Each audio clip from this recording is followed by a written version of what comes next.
The distress beacon cut through the void like a scream in the night, its desperate signal reaching every corner of the galactic communication network. Ambassador Vextar of the Zephyrian Council stood before the holographic display, his forearms trembling as he read the transmission details. The Kethamori swarm had broken through the outer defensive lines of the Andorian system, their bioships consuming everything in their path. "How many worlds have fallen?" asked Counselor Yilnara, her crystalline form refracting the blue light of the emergency beacon. 17 in the past solar cycle, Vextar replied, his voice barely above a whisper. "The swarm grows stronger with each world they devour. Our combined fleets cannot match their adaptive capabilities. The galactic civilizations had tried everything. The technologically advanced Nixari had deployed their quantum weapons, only to watch the swarm adapt and absorb the energy signatures. The warrior clans of Torgul had thrown their finest soldiers against the bioships, but the swarm simply consumed their fallen and grew more numerous. Even the ancient ethereals, beings of pure energy who had witnessed the birth of stars, had been forced to retreat to their pocket dimensions. There is one option we have not considered," said a new voice from the shadows. Elder Thane of the Archive stepped forward, his ancient form supported by gravity manipulators. "The Deathworld surveys." The chamber fell silent. Every civilization present knew of the Deathworld classifications, those rare planets where life had evolved under such extreme conditions that they were considered uninhabitable by galactic standards. Most were written off as curiosities, their potential inhabitants dismissed as impossible evolutionary dead ends. "Surely you don't mean," Yilnara began, but Thane raised a withered hand. "Sol 3, he said simply. "The Archive has been monitoring radio signals from that system for over 2,000 of their solar cycles. They call themselves humans, and according to our observations, they have not only survived on their death world, but have begun spreading to other planets in their system." Vextar accessed the death world files, his eyes widening as he read. Sol 3 was classified as a Class Twuthine death world, one of the most extreme ratings possible. Massive temperature variations, frequent seismic activity, weather patterns that could level cities, and, most terrifyingly, a gravity well nearly 3 times stronger than galactic standard. The planet was also home to countless predator species, including the humans themselves, who had apparently evolved from persistence hunters.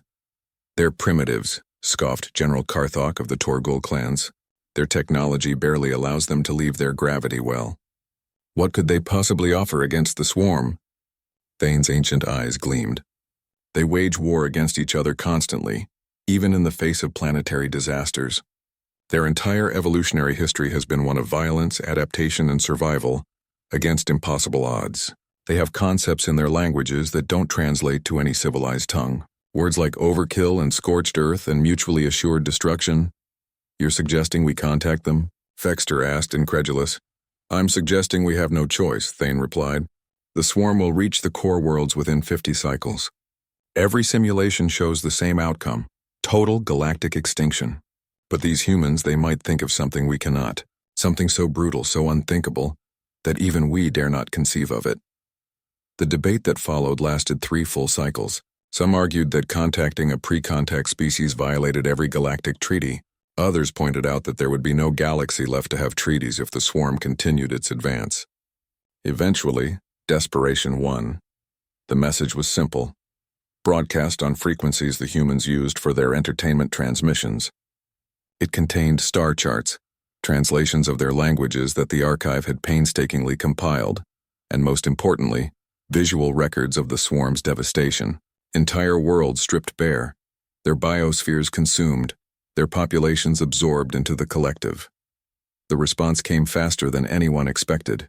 Within their single solar cycle, a reply arrived on the same frequency. It was short, consisting mainly of their primitive binary code, but the translation was clear. Message received and understood. Preparing response. Stand by. What followed was unprecedented. The humans mobilized their entire species in ways that defied galactic understanding. Their wars ceased overnight, their nations unified under a single banner. They converted their industrial capacity with a speed that seemed impossible, turning factories that produced consumer goods into military production centers. But most disturbing was their research. The Archive's long-range sensors detected massive energy signatures from their death world, suggesting they were conducting experiments that pushed the boundaries of physics. They were testing weapons that no civilized species would ever conceive of, devices that violated fundamental principles of ethical warfare. "What kind of monsters have we contacted?" whispered Counselor Yilnara as she reviewed the intelligence reports. Thane studied the data with growing fascination and horror. The kind that might actually win. The humans had responded to the galactic crisis not with offers of aid or requests for assistance, but with what their transmissions called extreme prejudice authorization. They were coming, and they were bringing weapons designed not just to defeat enemies, but to ensure those enemies could never threaten anyone again. As the outer rim continued to fall to the swarm, as refugee ships streamed toward the core worlds carrying tales of biomechanical horror, the galaxy waited. The distress beacon continued its endless broadcast, but now there was something else mixed with the signal. Something that felt less like a cry for help and more like a warning. The Deathworlders were coming, and Vextar found himself wondering if they had made a terrible mistake. The galaxy had called for help, but the response coming from Sol 3 looked increasingly like something else entirely. The humans weren't coming to save the galaxy, they were coming to war. Admiral Sarah Chen stood on the bridge of the UES Defiance, watching as the massive construction yards of Luna completed their impossible task. In 18 months, humanity had built a fleet that defied every principle of engineering the galaxy thought it knew. Where other species took decades to design and build a single capital ship, humans had constructed over 3,000 vessels of war. "Status report," Chen commanded, her voice carrying the authority of a species that had united for the first time in its history. "All fleet elements report ready for jump," replied Commander Torres from the tactical station. "We have confirmation from the surface that the final weapon loadouts are complete." Chen nodded grimly. The weapons humanity had developed in response to the galactic crisis would have horrified any civilized species. Antimatter bombs designed to crack planets, viral weapons that could consume entire biospheres, and most terrifyingly, something the scientists called the Genesis Protocol. A weapon that could sterilize solar systems and then remake them according to human specifications. The fleet that had assembled was unlike anything the galaxy had ever seen. Human ships weren't built for elegance or efficiency like Zephyrian vessels, nor for individual glory like Torgol warships. They were built for one purpose: total war. Every human ship was designed to take massive damage and keep fighting, to sacrifice itself if necessary to accomplish the mission. "Admiral, we're receiving a transmission from the Galactic Council," reported the communications officer. "Ambassador Vextar is requesting a final briefing before we jump." The holographic image of the four-armed alien appeared before Chen, and she could see the fear in his compound eyes. Behind him, other species representatives watched with barely concealed terror.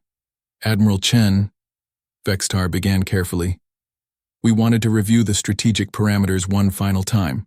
The swarm has now consumed 27 worlds, and their bioships are adapting to every weapon we deploy against them. Our latest intelligence suggests they've developed immunity to quantum disruption and can now process energy-based attacks." "Understood," Chen replied, "which is why we're not using energy weapons." The silence that followed was uncomfortable. Finally, Counselor Yilnara spoke up. "Your fleet specifications mention something called kinetic bombardment systems. Could you elaborate?" Chen's expression remained neutral. "Mass accelerators. We fire large projectiles at significant fractions of light speed. Simple physics. Mass times velocity equals impact. The swarm can adapt to energy, but they can't adapt to having holes punched through them by relativistic tungsten rods." "And the biological warfare components?" asked Elder Thane, though his voice suggested he already regretted asking. "Engineered pathogens designed specifically to target the swarm's bioships," Chen explained matter-of-factly.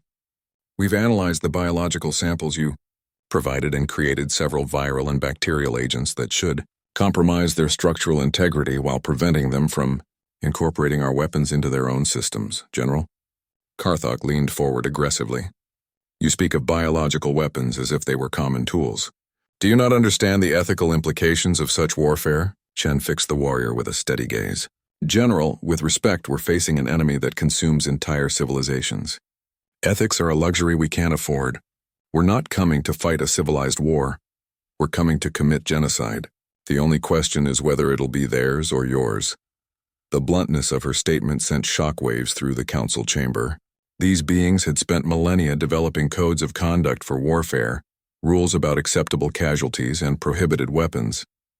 The humans spoke of genocide as if it were a tactical option. "Admiral," Vextar said carefully, "perhaps we should discuss the deployment strategy. The swarm is currently concentrated around the Kepler Nebula, using it as a staging area for their next offensive. Our fleet will attempt to—" "No," Chen interrupted. "Your fleets will maintain position around the core worlds. We're going after their source." "Their source?" Yelnara's crystalline form flickered with confusion. "They emerge from the void between galaxies. There is no source to target." Chen smiled, and it was not a pleasant expression. "There's always a source. Our xenobiologists have been analyzing the swarm samples for the past 18 months. The bioships aren't individuals, they're extensions of a larger organism. Somewhere out there is a queen, a mothership, a central intelligence. We're going to find it and kill it." "That's impossible," protested Thane. "The swarm extends across hundreds of star systems. Even if such a central organism exists, locating it would take 3 days, Chen interrupted again. "We've developed tracking algorithms based on bioship movement patterns and communication frequencies. Our computers have already identified the most likely location of their central intelligence." The council members exchanged glances of disbelief and growing horror. The humans hadn't just agreed to help. They had analyzed the threat, identified its weaknesses, and developed a strategy for total victory in less time than it took most species to hold a planning committee meeting. "What of casualties?" asked Karthok. "Your fleet is impressive, but the swarm numbers in the millions of vessels." Chen's expression hardened. "We've run the simulations.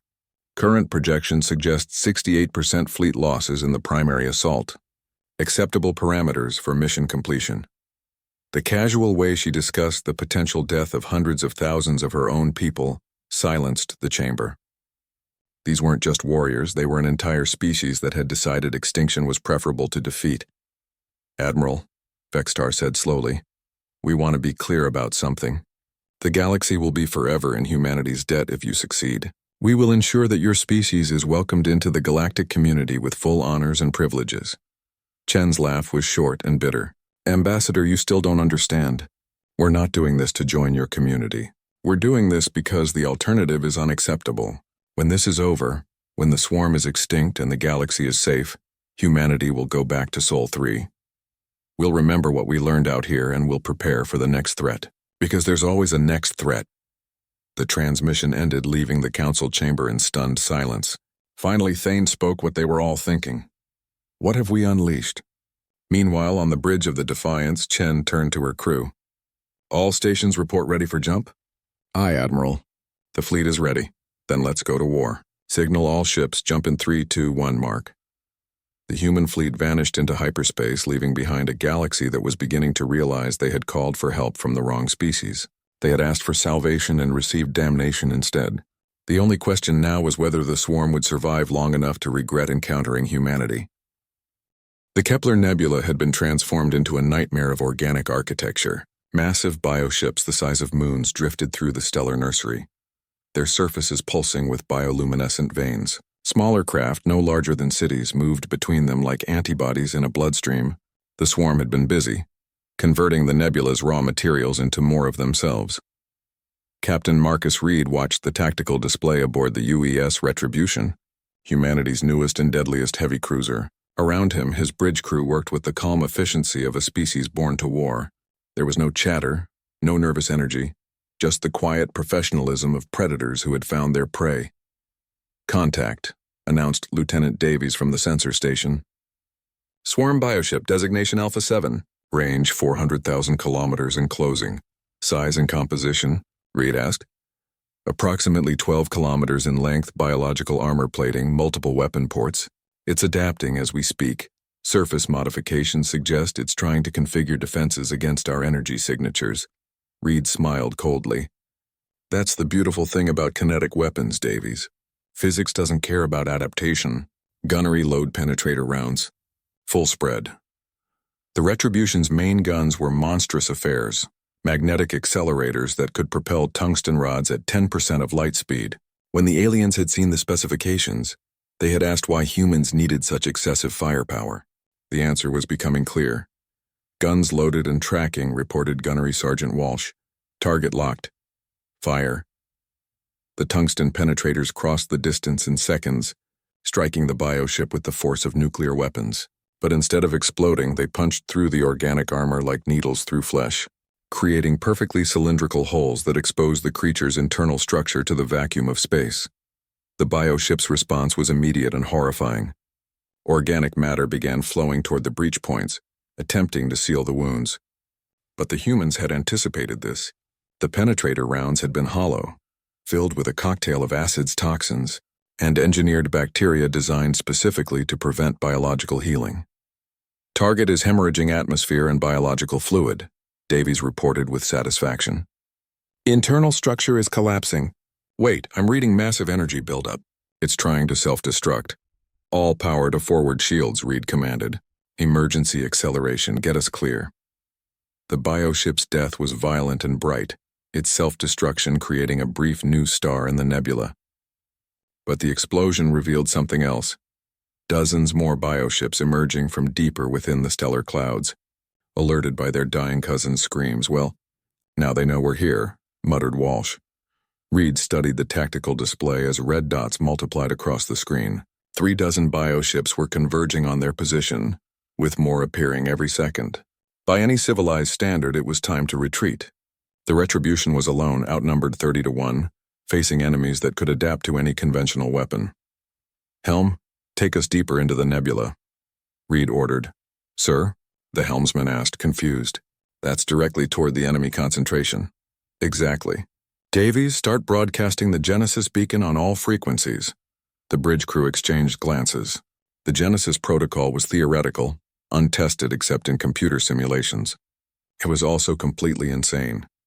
Sir, if the beacon malfunctions, Davies began, then we'll die with the knowledge that we took half the swarm with us. Reed cut him off. Broadcasting now.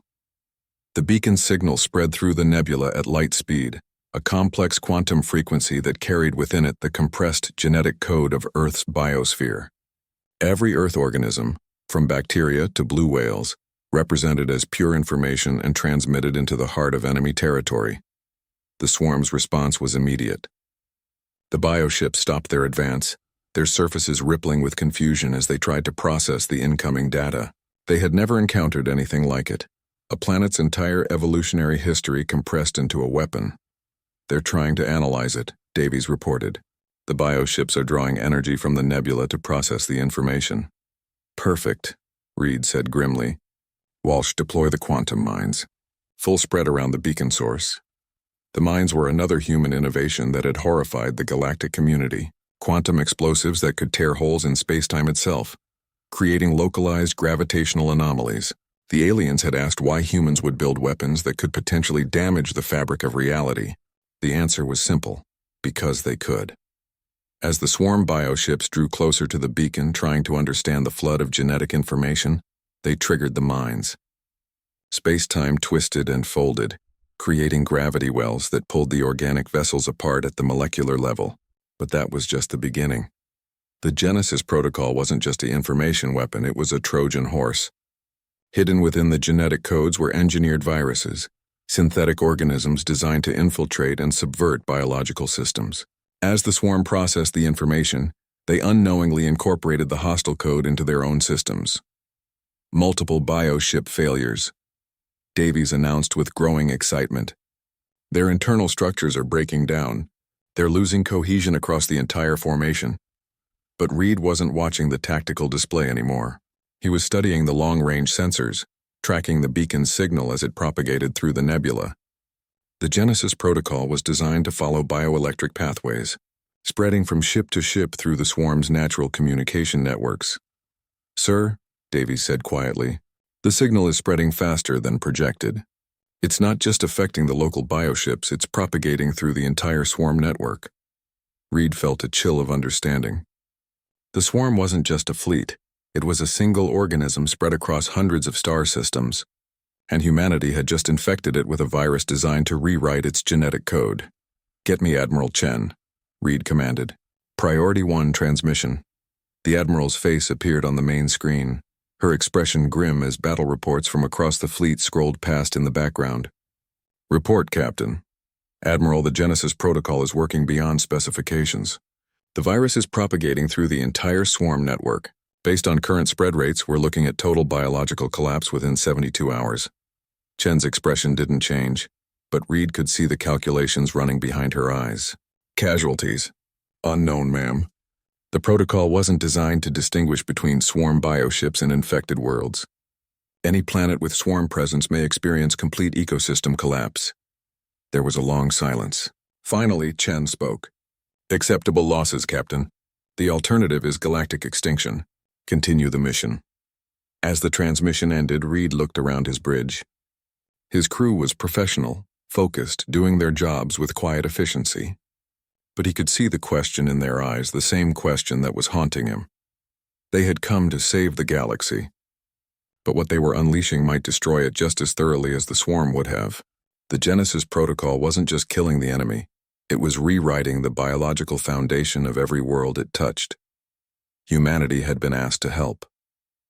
Instead, they had brought something far worse than war. They had brought evolution itself, weaponized and set loose among the stars. And the most terrifying part was that it was working. The Nexus, heart of the swarm intelligence, hung in the void between galaxies like a malignant star. It was vast beyond comprehension, a bioship the size of a small moon, its surface writhing with countless specialized organisms. For millions of years, it had directed the swarm's endless hunger, processing the genetic material of consumed worlds and integrating useful traits into its collective consciousness. Now, for the first time in its existence, the Nexus was experiencing something alien. Fear. The infection had reached its core systems 3 cycles ago, carried by the very communication networks that bound the swarm together. At first, the Nexus had dismissed it as simple biological warfare, something to be analyzed and adapted to like all the other weapons thrown against it over the eons. But this was different. This wasn't trying to kill, it was trying to replace. Deep within the Nexus's neural clusters, swarm consciousness wrestled with something it couldn't understand. The genetic information flooding its systems wasn't random. It was organized, purposeful, complete. An entire world's evolutionary history compressed into a weapon that rewrote biological systems from the inside out. Admiral Chen stood in the observation deck of the UES Defiance, watching as her fleet emerged from hyperspace around the Nexus. Behind her, the largest human war fleet ever assembled prepared for what would likely be their final battle. The bioship before them dwarfed even their largest dreadnoughts, its surface crawling with weapons that defied classification. Analysis, Commander Torres? Ma'am, the target is approximately 800 kilometers in diameter.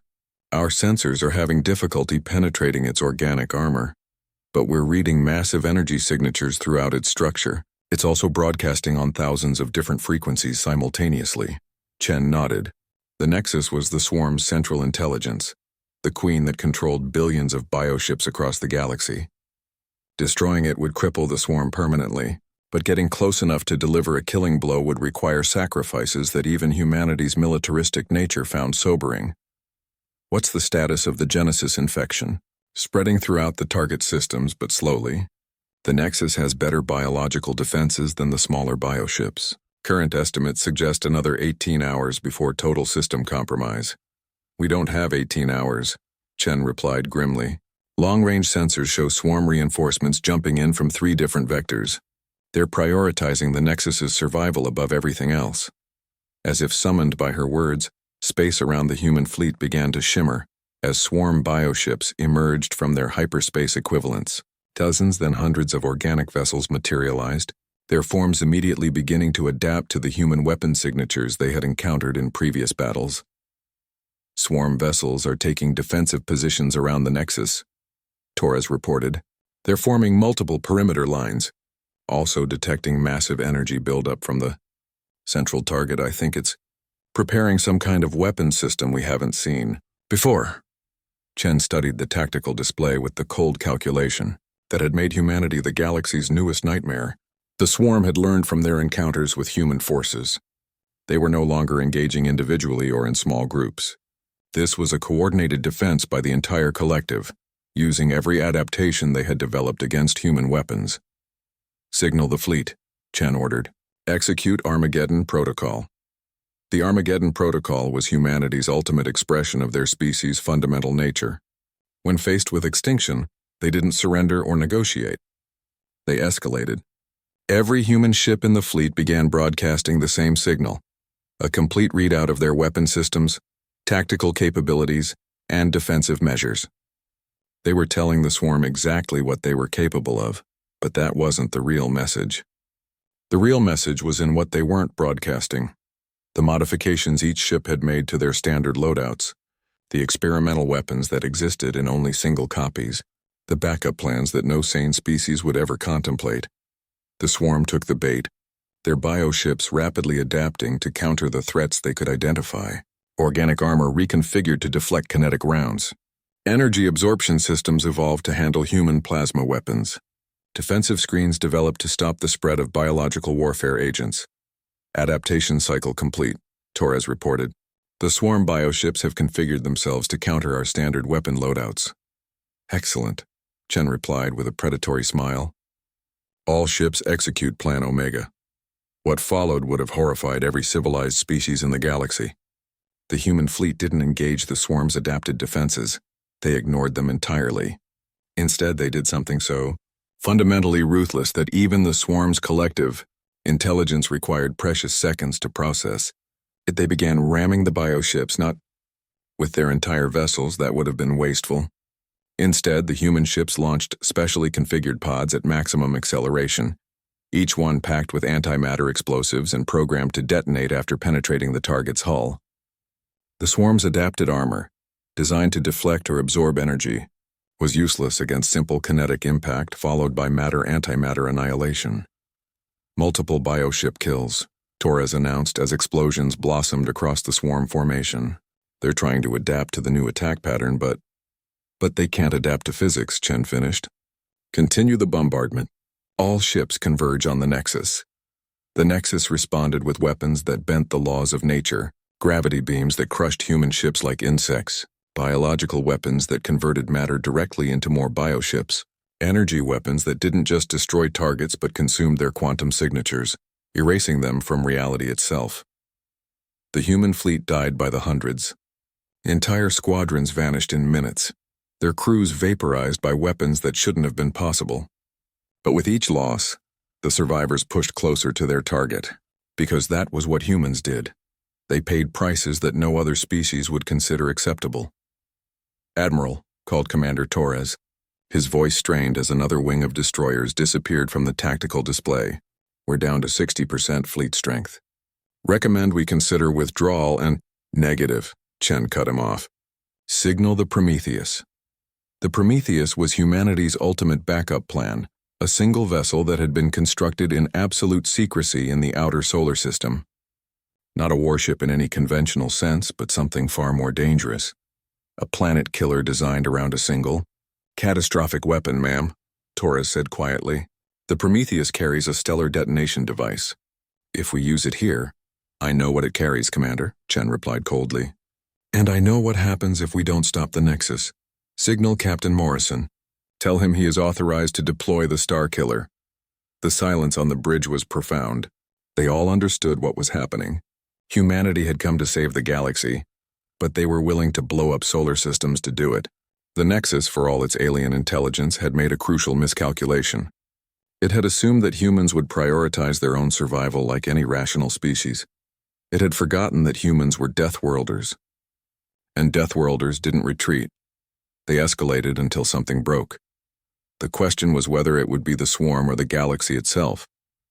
Captain Elizabeth Morrison stood alone in the command center of the Prometheus, her hands resting on the activation controls for humanity's most terrible weapon.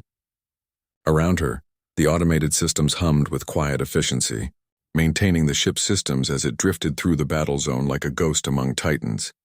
The Prometheus wasn't built for combat in any traditional sense. It had minimal armor, no defensive weapons, and a crew of exactly one. What it did have was the Helios device. a weapon that could trigger stellar collapse in any star within 1,000 light-years. The physics were obscene, the engineering was impossible, and the implications were so terrifying that even humanity's military planners had hesitated before approving its construction. Prometheus. This is Admiral Chen, came the transmission from the flagship. What's your status, Captain? Morrison watched the tactical display as the human fleet continued its devastating assault on the swarm forces. They were winning, but at a cost that would have broken any other species. 3/4 of the fleet was gone, vaporized by weapons that rewrote the laws of physics. But the survivors kept pushing forward, their crews dying by the thousands to get one step closer to the Nexus. Devices online and ready for deployment, Admiral, Morrison replied. I have targeting solutions for both the local star and the nearest pulsar. Either will provide sufficient energy output to sterilize this entire system. Negative on both targets, Captain. We need something more precise. The Genesis infection is working. The Nexus is beginning to show signs of biological breakdown, but it's also adapting faster than our models predicted. Morrison studied her sensor readings. The massive bioship was indeed changing, its surface rippling as internal systems fought against the human-engineered virus. But with each adaptation, it was becoming more dangerous, not less. The infection was forcing it to evolve in real time, creating new weapon systems and defensive measures that the swarm had never possessed before. Admiral, if the Nexus completes its adaptation cycle, it'll be immune to every weapon we have. The infection is accelerating its evolutionary processes, not destroying them. Understood, Captain. Which is why we're changing tactics. Target designation is the Nexus itself. We're going to detonate the Helios device inside its biological matrix. The request sent a chill down Morrison's spine. The Helios device was designed to trigger stellar collapse. Using it at close range would be like detonating a sun inside the enemy ship. The energy release would be catastrophic, but more importantly, it would be impossible to control or contain. Ma'am, that's not how the device was designed to function. The energy release in an uncontrolled environment could tear apart local spacetime. We could create a permanent gravity well or worse. I know, Captain. Do it anyway. Morrison closed her eyes for a moment, thinking of Earth, of the species that had asked for help and received humanity's particular brand of assistance instead. When she opened them again, her expression was calm and determined. Understood, Admiral. Initiating close approach. The Prometheus began its final run, accelerating toward the Nexus at maximum thrust. Around it, the battle raged with increasing desperation. The remaining human ships were throwing everything they had at the swarm forces, buying precious time for Morrison to reach her target. The Nexus noticed the approaching ship and responded with focused attention. Gravity beams reached out like invisible hands trying to crush the small vessel. Biological missiles, each one a living creature designed for destruction, swarmed toward the Prometheus. Energy weapons that could boil away atmospheres concentrated their fire on the single human ship. But the Prometheus had been built for this moment. Its hull was constructed from materials that didn't technically exist, quantum-locked matter that remained stable regardless of external forces. Its propulsion system drew power directly from the zero-point energy field, giving it theoretically unlimited acceleration. It was less a ship than a guided missile, designed to deliver one payload and then cease to exist. 100 kilometers from target, Morrison reported as the Nexus loomed before her like a diseased mountain. The bioship is launching some kind of defensive organism. Looks like a living shield wall. Can you penetrate it?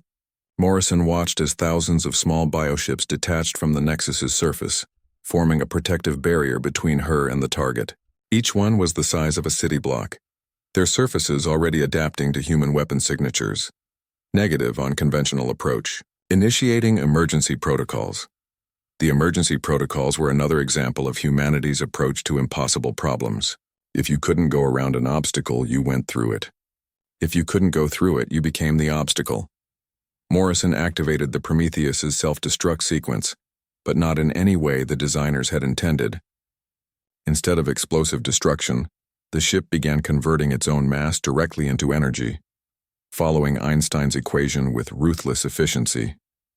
The Prometheus became a brief, brilliant star, releasing more energy in 10 seconds than most civilizations used in a century.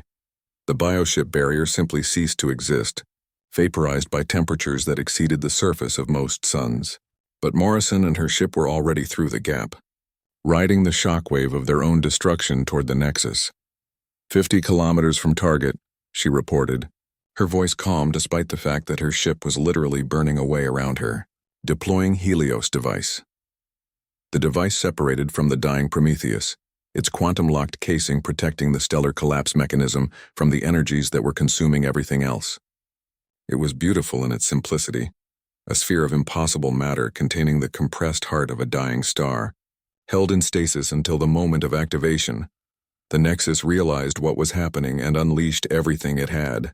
The space around the device filled with weapons fire that violated every known law of physics. Reality itself seemed to buckle under the assault, but the Helios device continued its inexorable approach. Device impact in 10 seconds, Morrison reported, even as her ship disintegrated around her. Admiral, it's been an honor serving with... The transmission cut off as the last of the Prometheus vanished into quantum foam. But the device had already penetrated the Nexus's outer hull, boring through kilometers of biological armor like a bullet through tissue. When it reached the bioship's core, Captain Morrison's final act triggered the stellar collapse mechanism. What happened next defied description. The compressed stellar matter expanded outward at a significant fraction of light speed. But instead of dispersing into space, it encountered the Nexus's biological matrix. The interaction between stellar physics and alien biology created something entirely new. A hybrid explosion that was part stellar collapse, part biological cascade failure. The Nexus didn't just die, it underwent catastrophic evolutionary breakdown. Millions of years of accumulated genetic information released all at once, creating an expanding wave of biological chaos that rewrote the fundamental structure of local space-time. Matter itself began evolving, taking on characteristics that violated every known principle of chemistry and physics. From the bridge of the Defiance, Admiral Chen watched the impossible spectacle unfold. The Nexus was collapsing inward while simultaneously expanding outward, its death throes creating gravitational anomalies that pulled nearby swarm ships into the maelstrom. But more disturbing was what was happening to the space around the detonation. It was changing color, taking on hues that didn't exist in any normal spectrum. "Admiral," Commander Torres called out, his voice tight with barely controlled panic. "The spatial distortion is expanding. Current projections show it will reach our position in approximately 4 minutes. Can we jump to hyperspace?" "Negative. The distortion is interfering with our navigation systems. It's like space itself is sick." Chen studied the readings with growing understanding. The Genesis protocol had worked too well. The virus designed to rewrite biological systems had combined with stellar-level energies to create something unprecedented, an infection that could affect the fundamental structure of reality itself. "All ships, emergency acceleration, get us clear of the distortion field. And signal the fleet. Any ship that can't reach minimum safe distance is authorized to use their backup starkillers." The surviving human vessels, barely 100 ships from the original fleet of 3,000, burned their engines to the breaking point in a desperate attempt to escape the expanding anomaly. Behind them, the remnants of the swarm fleet were being consumed by their own transformed matter, their bioships converting into something that was no longer quite alive but certainly wasn't dead. "Torres, status on the swarm network?" "Ma'am, we're receiving reports from across the galaxy." The Nexus's destruction sent some kind of feedback pulse through the swarm communication system. "Bioships everywhere are experiencing cascade failures." It looks like we won," Chen nodded grimly. They had indeed won. The swarm was dead or dying, their central intelligence destroyed, their network collapsing. But the price of victory was becoming clear as reports continued to pour in from across the galaxy. The Genesis infection hadn't stopped with the swarm, carried by quantum entanglement through the bioship's communication network. It was spreading to every world. 5 years after the Battle of the Nexus, Ambassador Vextar stood in the observation deck of the Galactic Council Station, staring out at a galaxy that no longer looked familiar, where once peaceful worlds had orbited their stars in predictable patterns. Now there were planets whose very surfaces seemed to writhe with aggressive life. The Genesis infection had spread farther than anyone had imagined possible. The latest reports from the Kepler sector, announced Counselor Yilnara, her crystalline form reflecting the harsh light of nearby systems that had been transformed beyond recognition, 3 more worlds have achieved what the humans call evolutionary stability. The local flora and fauna have adapted characteristics similar to Earth organisms. Vextar reviewed the data with growing unease. Evolutionary stability was humanity's euphemism for planets that had become death worlds.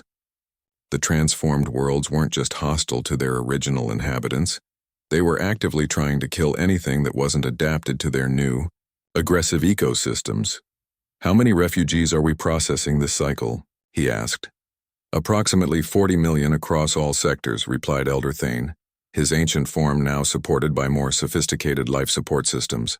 "Most species are requesting relocation to the core worlds as far from the infection zones as possible." The irony wasn't lost on any of them. In trying to save the galaxy from the swarm, they had created something arguably worse, a spreading plague of evolution that transformed peaceful worlds into training grounds for apex predators. Entire civilizations were being forced to abandon their homeworlds as local ecosystems became increasingly hostile. "Any word from the human fleet?" Vextar asked, though he suspected he already knew the answer. "They returned to Sol 3 immediately after the battle," Thane confirmed. "Our ambassadors have been requesting audiences for years, but the humans refuse all diplomatic contact. They've established what they call a quarantine perimeter around their system and treat any approach as a hostile act." Vextar couldn't blame them. The galaxy that had called for help now viewed humanity with a mixture of gratitude and terror. They had saved everyone from the swarm, but in doing so had revealed themselves to be something far more dangerous than a simple Deathworld species.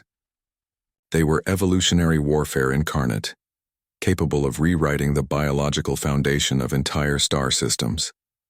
"Perhaps it's time we visited them directly," suggested General Karthok, his warrior clan having adapted better than most to the new galactic reality. "The Torgal homeworld has undergone significant changes since the infection reached us. Our warriors are stronger now, more aggressive. We might be able to communicate with the humans on terms they understand." "What kind of changes?"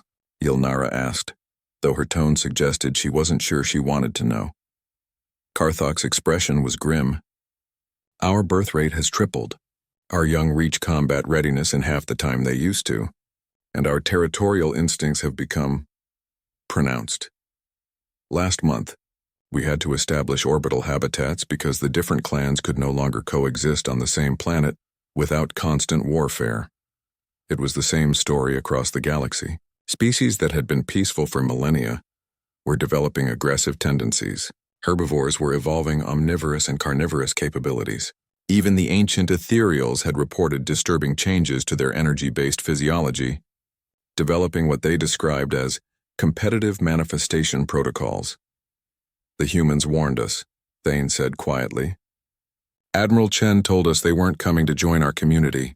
They said they would go back to their world and prepare for the next threat.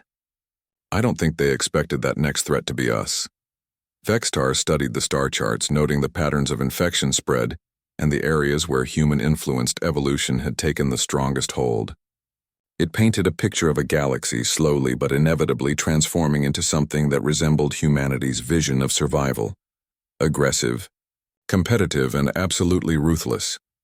"We need to consider the possibility that this was intentional," he said finally. "The humans may have planned this outcome from the beginning." "You think they deliberately infected the galaxy?" Karthok asked, his hand instinctively moving to the weapon at his side, another behavioral change that had emerged since the infection. "I think they did what they believed was necessary to ensure long-term survival," Vextar replied. "The swarm was just one threat. There will be others, and when they come, they'll find a galaxy full of Deathworlders instead of peaceful civilizations."